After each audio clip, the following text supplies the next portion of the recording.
Us presento la meva escola. Benvinguts a la Mercè.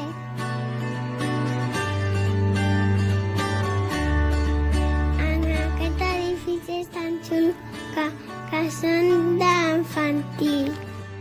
Volem conèixer-nos.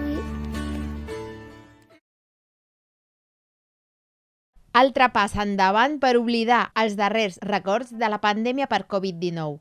El dimecres 8 de febrer s'aixecarà l'obligatorietat de portar mascareta en els desplaçaments que es facin amb transport públic. L'anunci ho ha fet avui, 26 de gener, la ministra de Sanitat, Carolina Darias, que ha apuntat que la decisió s'aprovarà al Consell de Ministres el proper dia 7. Tot i que ja no serà obligatòria portar-la amb metre, autobusos, trens i tramvies, l'ús d'aquests protectors continuarà sent obligatori a les farmàcies, centres sanitaris i residències. La ministra Darias ha remarcat que la decisió es pren seguint els criteris dels experts i davant la situació epidemiològica actual, que és molt estable. Respecte a l'ús de l'avió, Darias no ha donat cap detall.